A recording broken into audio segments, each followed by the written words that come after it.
Olá, bom dia. Estamos começando agora mais um Secov SP Debate e o tema central da nossa conversa hoje vão ser os direitos dos consumidores. Temos como convidado aqui o Fernando Capês, que é diretor executivo do Procon São Paulo. Doutor Fernando, bom dia. Bom dia, Denise.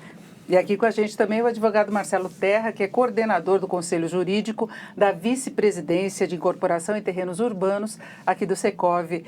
Doutor Marcelo, bom dia. Bom dia, Denise. Bom dia, Fernando. Bom dia. Bom, vamos começar falando dos direitos aí dos consumidores. Eu acho que a gente pode pegar a questão, começar pela questão dos extratos, que foi uma grande discussão durante muito tempo. Nós tivemos uma acomodação, a definição de algumas condições, mas até hoje há alguma divergência, por exemplo, em relação à validade das novas regras para contratos antigos. Então, eu queria saber como é que está essa situação, eu queria saber a opinião dos dois em relação a isso. Se o doutor Marcelo quiser acrescentar alguma coisa? Não, nesse caso do distrato, Denise, eu acho que, em primeiro lugar, a questão tem que ser regulada por dois princípios. Um princípio do consumidor, que é o princípio da boa-fé objetiva. E o segundo princípio é um princípio geral do direito, que veda o enriquecimento sem causa. Acho que nem a construtora tem o direito de se enriquecer indevidamente e nem de tomar um prejuízo indevido. Então, acho que se buscou um meio termo. Nós entendemos que se o consumidor, o usuário, aquele compromissário comprador, ele está de boa fé, ele não consegue arcar com o pagamento das suas prestações como compromissário comprador, ele tem direito sim à restituição desse valor. E a lei determina que seja fixada uma determinada multa. Me parece que, com relação aos contratos anteriores, nós temos que analisar a questão à luz do ato jurídico perfeito. Embora seja um contrato pago mediante prestações, ele foi celebrado, foi um pacto que foi concluído de acordo com a regra jurídica vigente. Então, acho complicado retroagir para prejudicar o consumidor. Não sei qual é a opinião aqui do professor. Fernando, vamos lá. A questão é a seguinte, a cláusula penal num contrato, ela existe como uma fórmula de estímulo ao cumprimento da obrigação. Esse é o primeiro princípio. O interesse do empreendedor imobiliário ao alienar o imóvel é alienar o imóvel e receber o preço. Ele não quer o imóvel de volta, ele quer receber o preço.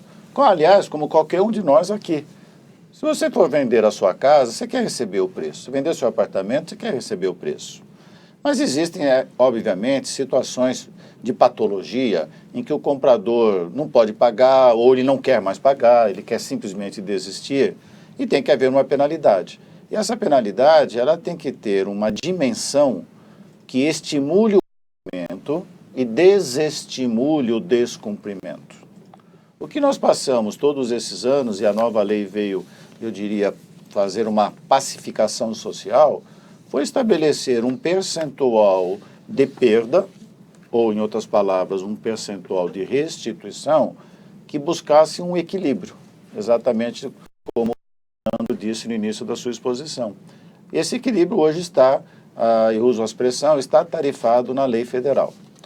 Dos contratos antigos, duas possibilidades. Ou defendemos que a lei nova se aplica efetivamente aos contratos celebrados anteriormente, por uma série de razões, inclusive por própria regra de transição do artigo, se eu não me engano, 2035 do nosso Código Civil Brasileiro, ou nós defendemos que, ainda que a nova lei não se aplique, em termos impositivos, ela serve de um parâmetro ao magistrado, quando ele, magistrado, fixar o tamanho da cláusula penal, nos termos do sistema anterior, ele utilize como parâmetro o percentual da nova lei. Se a nova lei deu esse parâmetro como um parâmetro de legalidade, um parâmetro de legitimidade, mais uma razão para o magistrado entender que é um parâmetro equilibrado. Isso, inclusive, foi dito recentemente num julgamento no STJ, nesse sentido, que ainda que a lei não incida diretamente nos contratos anteriores, os seus parâmetros podem ser observados pelos magistrados nos contratos anteriores. Agora, tirando aquela fase de crise maior, agora a tendência é de uma negociação, uma relação mais tranquila, não é, entre consumidor e construtoras, pelo menos. Acho que sim. Eu acho que o mercado estando estabilizado ou crescente, o consumidor, ainda que ele tenha uma dificuldade individual no pagamento, ele encontra uma solução de mercado que é a revenda. E ao revender, ele pode ficar com 100% do ágio. Isso já aconteceu muito no passado e voltará a acontecer. Nosso mercado tem esse ciclo de picos e depressões, faz parte do nosso mercado. O auge do problema foi queda do preço do imóvel, dificuldade de venda e as pessoas com mais dificuldade financeira, né? Que é muito consequência da crise. Agora, não só na área da construção, a gente vê muito inadimplência, dificuldades nas várias áreas. Né? O que a legislação se preocupou, e o PROCON tem também essa preocupação. A nossa preocupação, a nossa missão é a defesa do consumidor, claro. Mas é necessário sempre que se estabeleça um equilíbrio para que não haja um desestímulo às incorporações e às novas construções civis que geram emprego, movimentam evidentemente o mercado, e é importante para o país, é importante para as pessoas, porque gera emprego. Então, desde que o consumidor ele esteja com boa fé, isso é fundamental, que ele esteja agindo com boa fé, que existe uma dificuldade para ele cumprir, é uma cláusula penal, nós entendemos sim que é legítima, mas essa cláusula penal não pode ter um caráter de expropriação, um caráter de punição excessiva. Tem que ser algo que talvez desestimule, mas não pode ser algo que penalize o consumidor a ponto de inviabilizar ele partir para um outro negócio, uma outra compra. E com relação realmente me parece que é uma concordância com os contratos antigos, no momento que o sujeito senta com o incorporador, analisa o panorama legislativo da época, celebra o contrato e quer segurança jurídica sobre o que ele fez, me parece sim que talvez o juiz possa usar como algum parâmetro, mas a meu ver não cabe retroceder a lei para prejudicar o ato jurídico perfeito, que é uma norma, uma garantia constitucional. Agora, falando nessa questão da condição, do momento de comprar o imóvel, eu acho que a orientação do consumidor aí é de muito mais atenção que as pessoas às vezes não têm com relação às condições de compra. Né? Bom, normalmente quem vai comprar um imóvel, a grande maioria das pessoas não tem formação jurídica. Tem mais gente no país que não é formada em direito do que gente formada em direito. E dentro daqueles que são formados em direito, poucos estão ligados à área civil. E dentro da área civil, a área imobiliária. Então, exigir que o consumidor faça uma análise documental, minuciosa, daquele imóvel que ele vai comprar é exigir demais. Estávamos conversando aqui com o professor Marcelo Terra. Quer dizer, a lei determina que seja registrado um memorial descritivo, não só daquilo que o incorporador pretende fazer no imóvel, como de toda a documentação, da aprovação na prefeitura. E aquilo fica registrado no cartório de registro de imóveis do local em que se encontra o terreno. Mas quem é que faz uma consulta disso?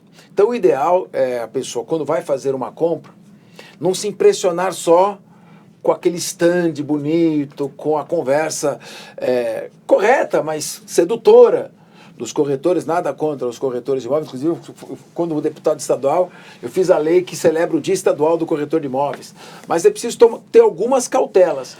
E acho que nós sugerimos ao consumidor, claro, talvez o Marcelo Terra vá dar alguns conselhos jurídicos mais específicos. Mas como as pessoas normalmente não fazem essa consulta, que entrem no site do PROCON, para verificar se existe alguma restrição àquela construtora, se ela já foi punida, se existe, não digo uma ou outra reclamação, mas centenas, dezenas de reclamações, se no próprio Google ela pode, colocando o nome da empresa, levantar alguma informação que desperte uma cautela, e aí sim ele tem que procurar junto ao cartório de registro de imóveis se acercar de um cuidado maior.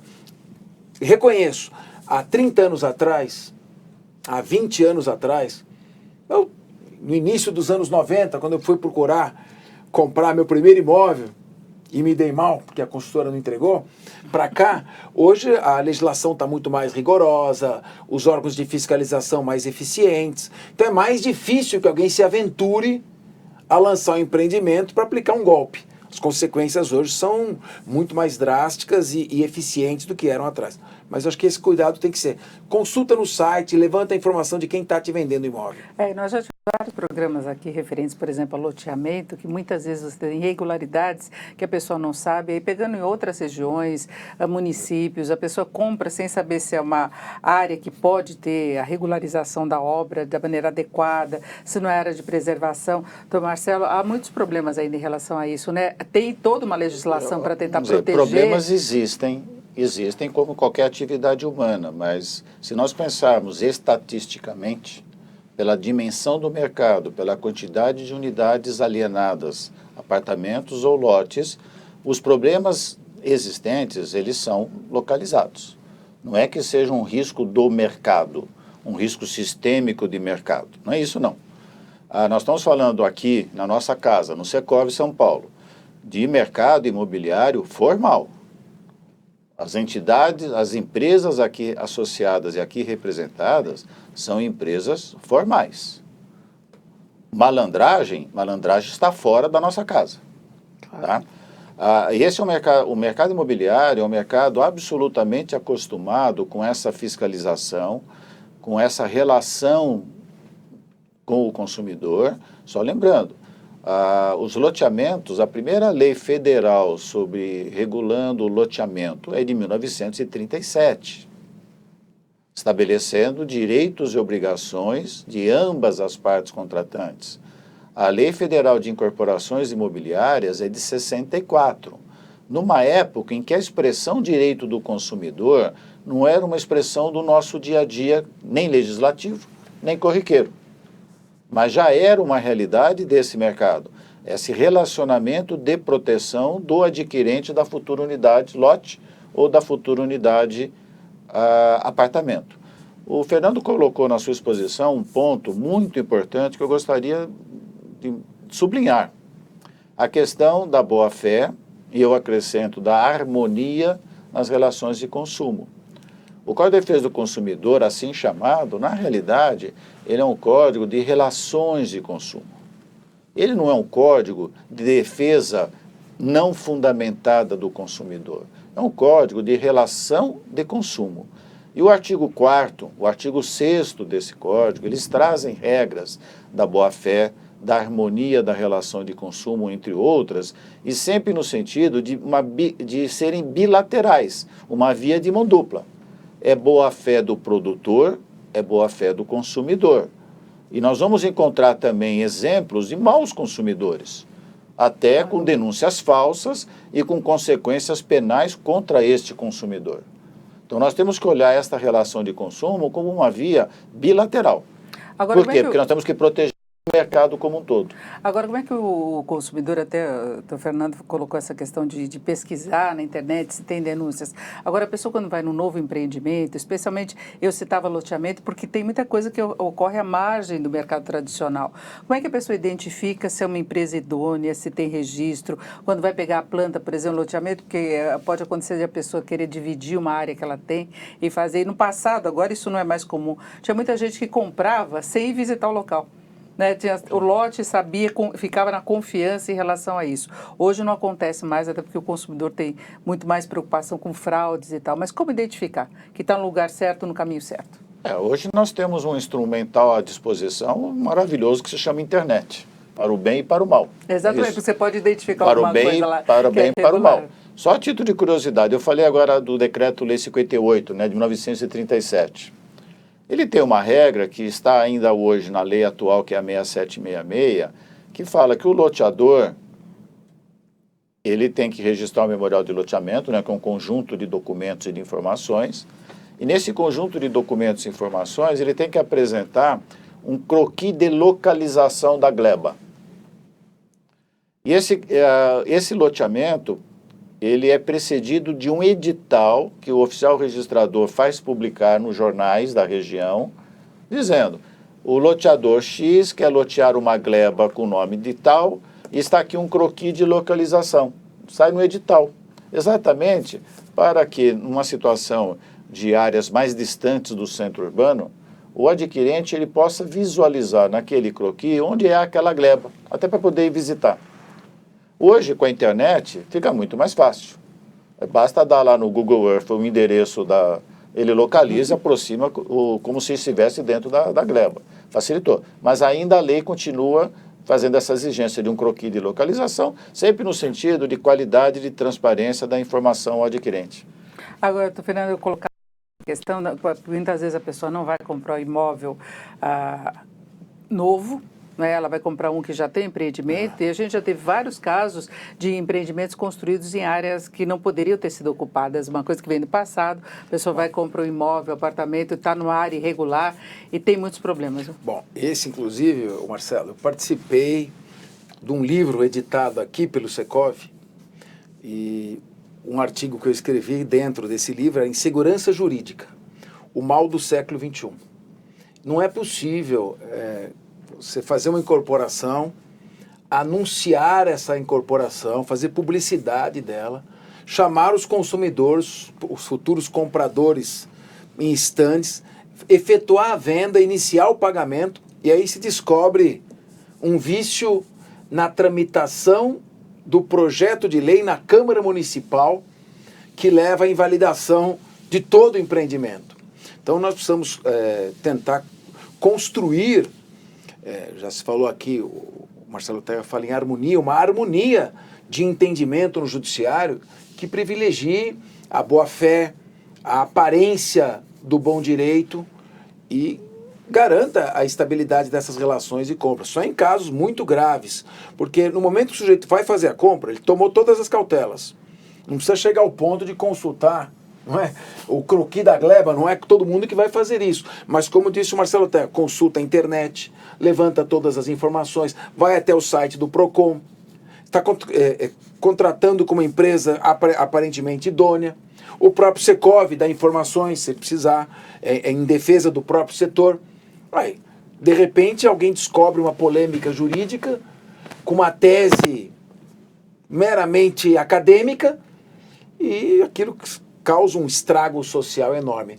Acho que esse é um ponto que também nós temos que debater muito, até que ponto a pureza de debates acadêmicos, a beleza de uma construção lógica, jurídica, mas que provoca um caos social, pode prevalecer no judiciário. Não sei qual que é a tua visão com relação a isso. Eu queria até lembrar um exemplo que nós tivemos recentemente daqueles prédios construídos por milícias no Rio de Janeiro, que tinham muitos moradores, eram vários prédios, um deles desabou, e aquilo é que acabou levando o setor público a tomar providências mais sérias em relação a isso, porque era uma total insegurança, né? As pessoas morreram, o prédio desabou, e tinha toda uma irregularidade, desde a construção, comercialização, fonte de recursos. Aí, se você me permite, só para completar, isso aqui é ausência do poder público.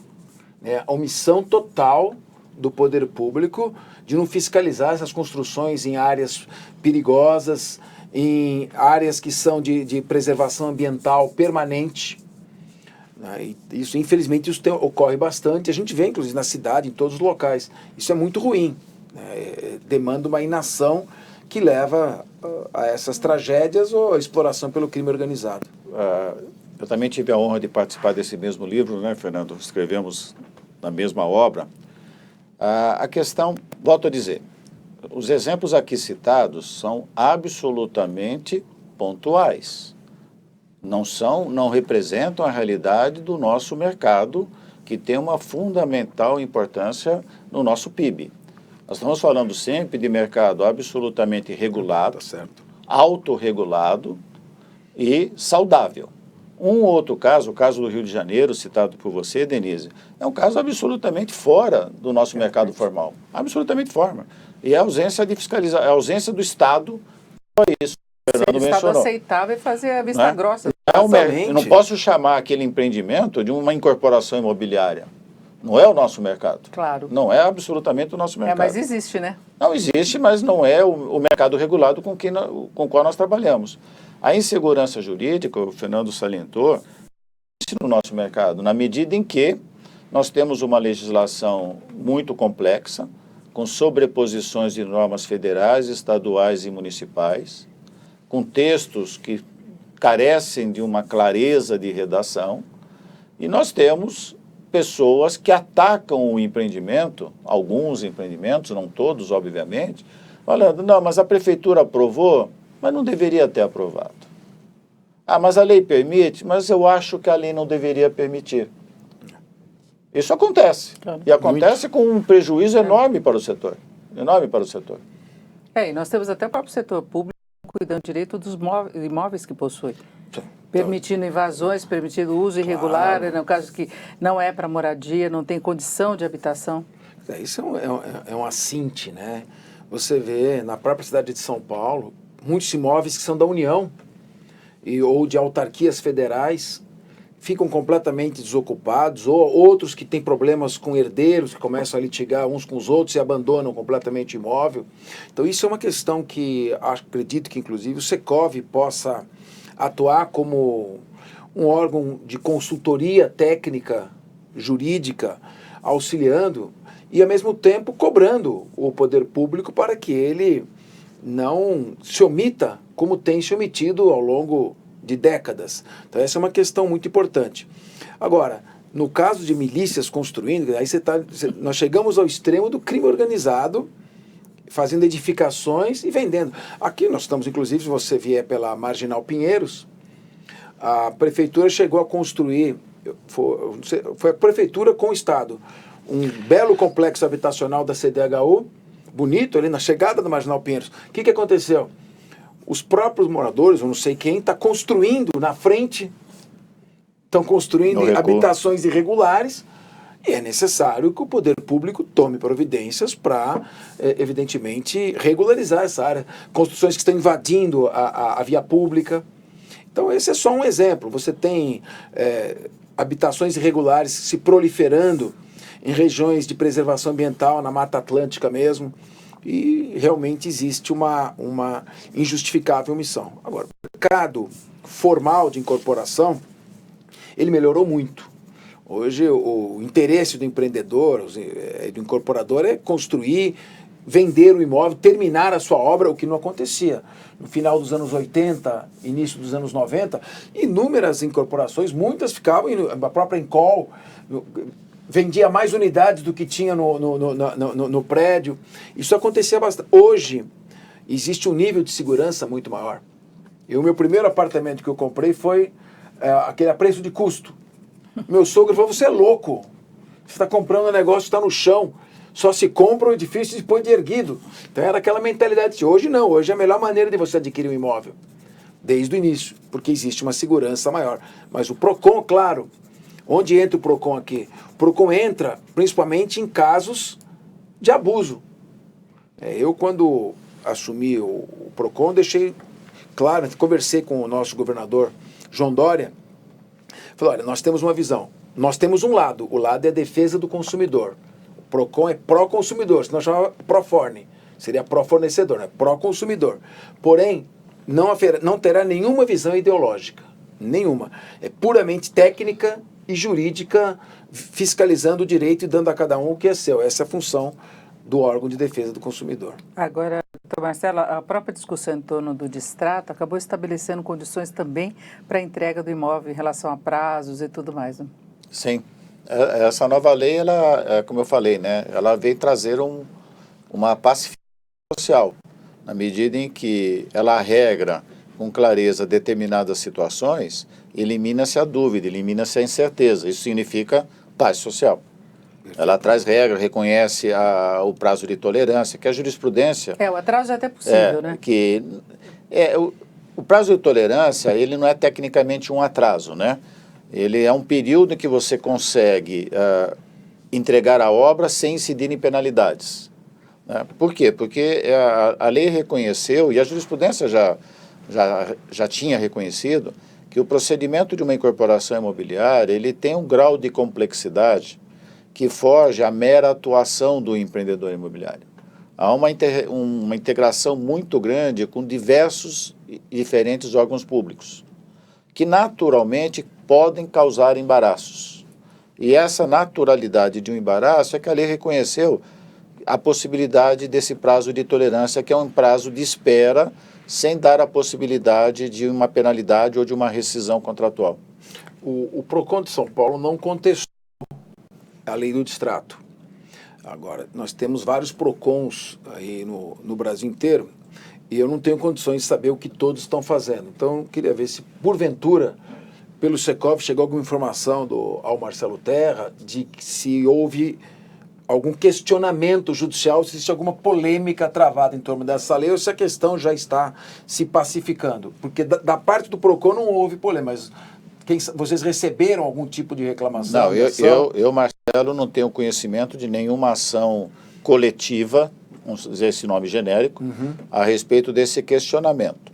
O que a gente vê é, pontualmente, discussões em ações individuais, e que até o Valor Econômico, acho que de ontem, antes de ontem, ele traz uma notícia de 3 ou 4 ações, ainda em primeira instância, mandando aplicar em contratos antigos a lei nova. Perfeito. Então, uma reportagem, eu não li essas decisões, estou atrás delas, estou falando a reportagem do jornal Valor.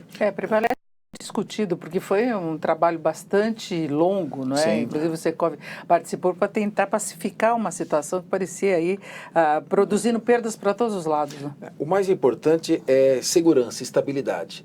Tanto o empreendedor quanto o consumidor saberem exatamente o que vai acontecer no desenvolver do contrato. Qualquer tipo de ação que quebre esse desequilíbrio pode causar um benefício imediato, mas a médio e longo prazo causa um enorme prejuízo, porque vai desestimular. Nós tomamos conhecimento de incorporadores e construtoras, inclusive grandes e idôneas, que não incorporam mais, porque tem um lote, um estoque de imóveis que foram devolvidos e que elas não têm o que fazer.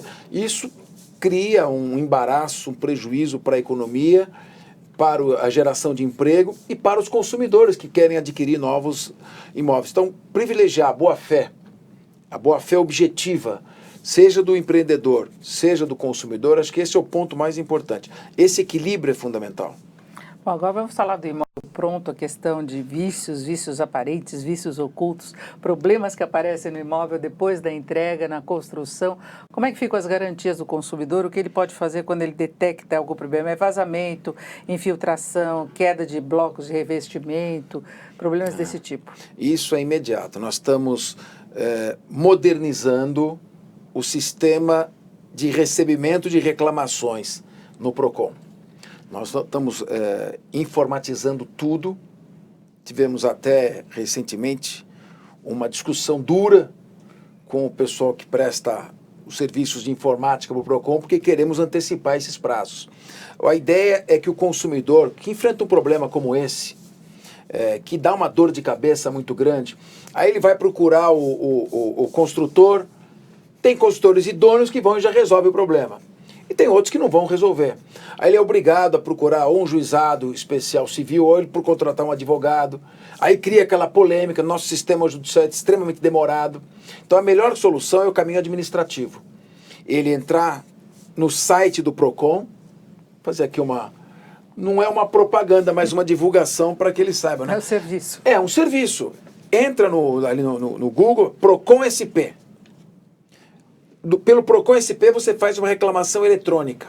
Em 10 dias o construtor tem que responder para você. Se ele não responder, nós fizemos um termo de cooperação com o judiciário e vamos levar para conciliação no próprio prédio do PROCON. Agora, tem muita burocracia, doutor Fernando, em relação a queixas que são apresentadas. Como é que seria o caminho para o consumidor? Como é que ele lida com essa situação?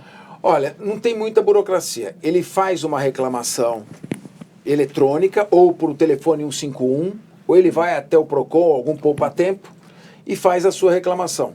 Sem nenhuma burocracia, feita a reclamação, a empresa é imediatamente notificada. No mesmo momento.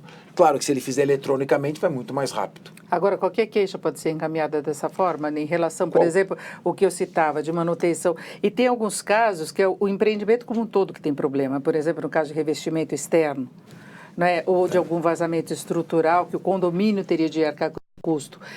Também dá para ser encaminhado via PROCON? Tudo pode ser encaminhado via PROCON, depois a gente analisa. Porque o antigo Tribunal de Pequenas Causas, ele tem limites de valores. Né? Exatamente. Mas até R$60 mil, se não me engano, já pode, ele faz essa cobertura.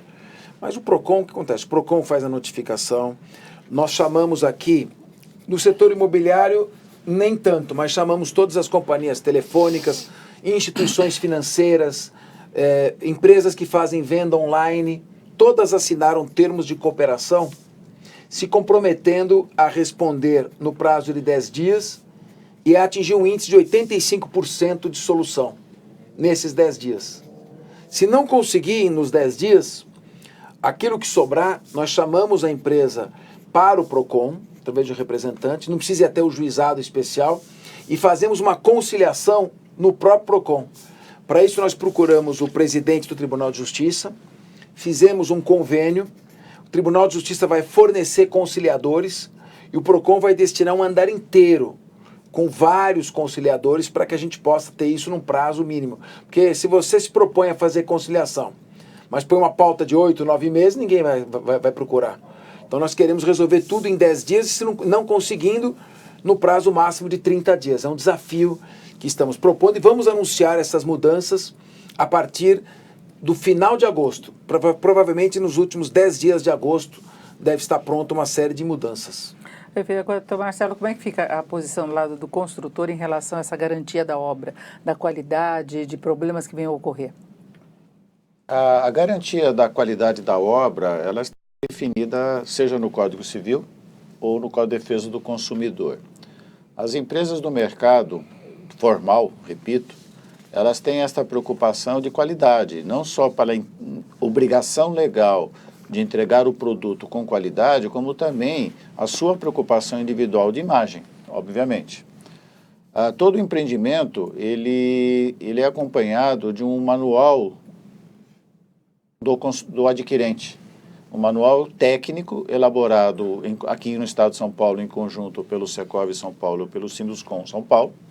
Todo adquirente recebe, com informações a respeito de cada sistema, de cada equipamento daquela sua unidade ou das áreas comuns do empreendimento.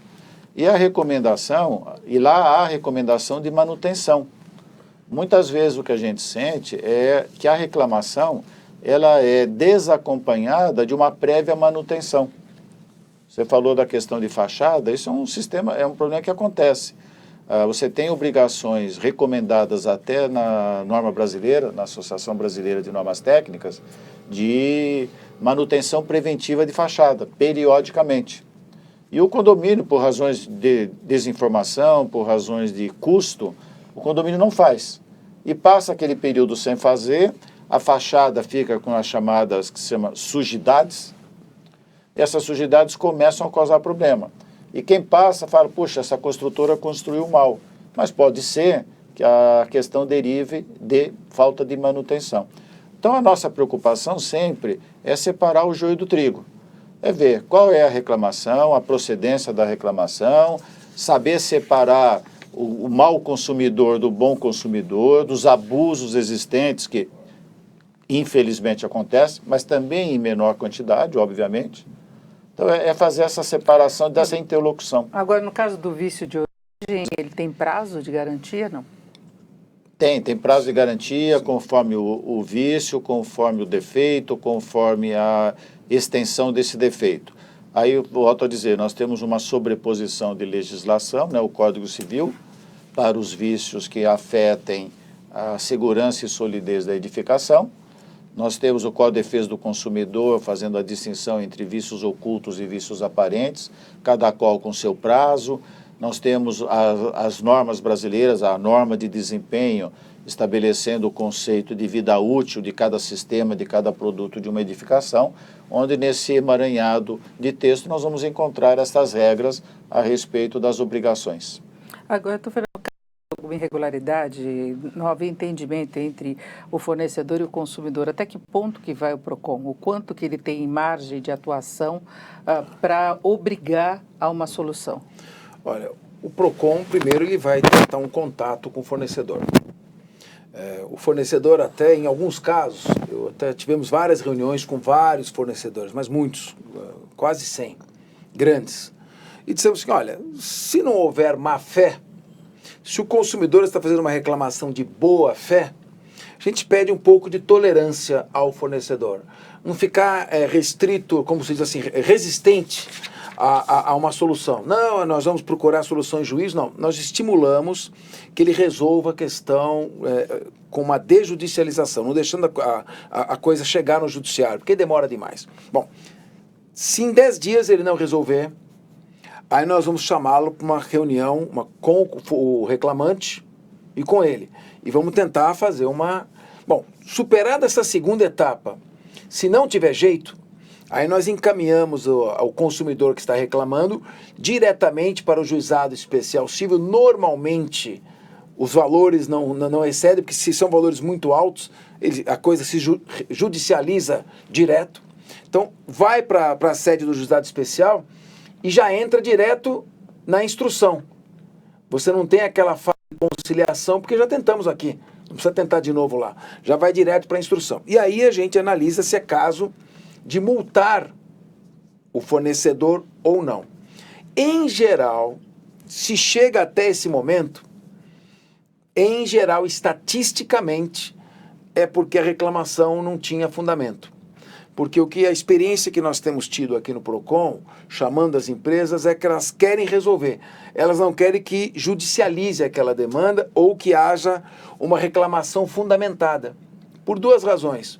Empresas que têm alto índice de solução, até 85% de solução pelo PROCON, que não deixa virar processo, ela vai receber um selo empresa amiga do consumidor, que é muito importante para essa empresa. E segundo, se ela não resolve e a reclamação tem fundamento, ela entra no nosso ranking dos piores fornecedores.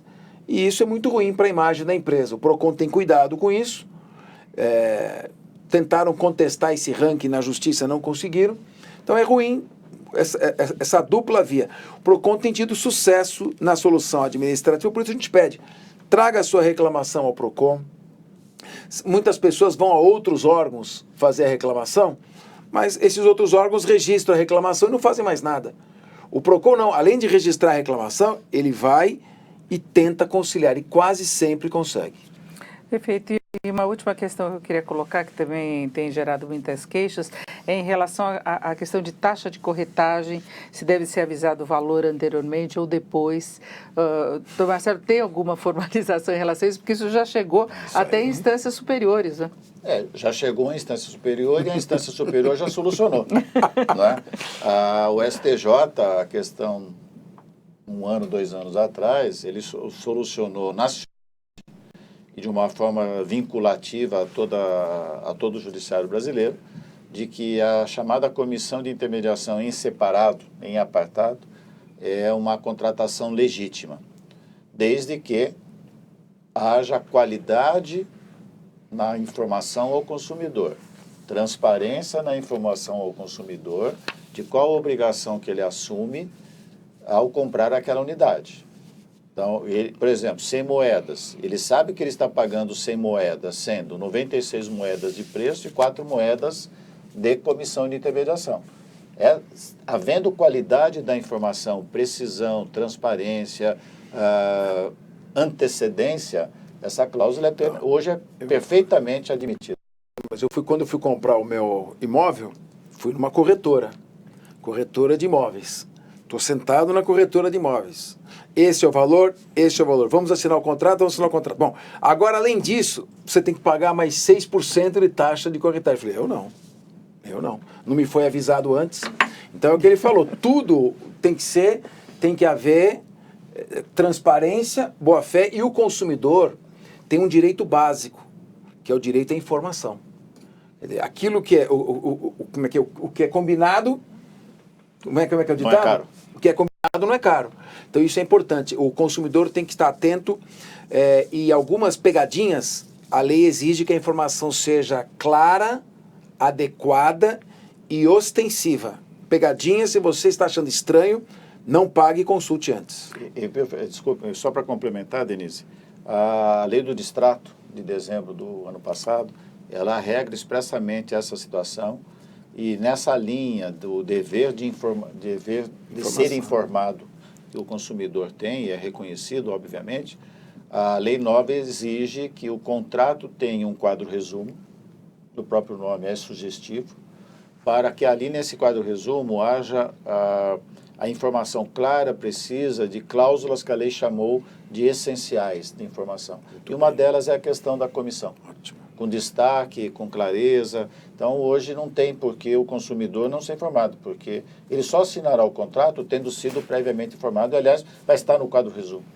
Agora tem assim, que não estão diretamente relacionadas, mas é bom informar até para o relacionamento. Eu lembro quando eu comprei um apartamento, que na hora que eu assinei tudo, aí que eles me informaram a questão de registro depois, a documentação e tudo mais, que você não tem experiência. Você não sabe, é a primeira vez que você está comprando um imóvel. Aí saiu completamente do quanto que eu tinha calculado que eu iria gastar naquele momento. Não era diretamente com a construtora, era uma coisa para legalizar a documentação, mas era um absurdo o valor. Eu não tinha a menor ideia. Você faz um planejamento financeiro. É bom até para ter um relacionamento. Na hora eu fiquei incomodada. Eu falei, olha, podia ter me avisado até. Porque foi assim, no dia, olha, amanhã você tem que pagar tanto. Então.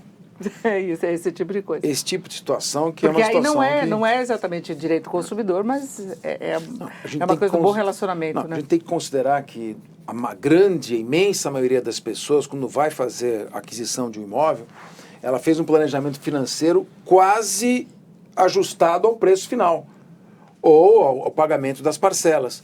Quando começam a surgir despesas extras, é fundamental analisar se houve informação clara, adequada, e guarda essa expressão, ostensiva.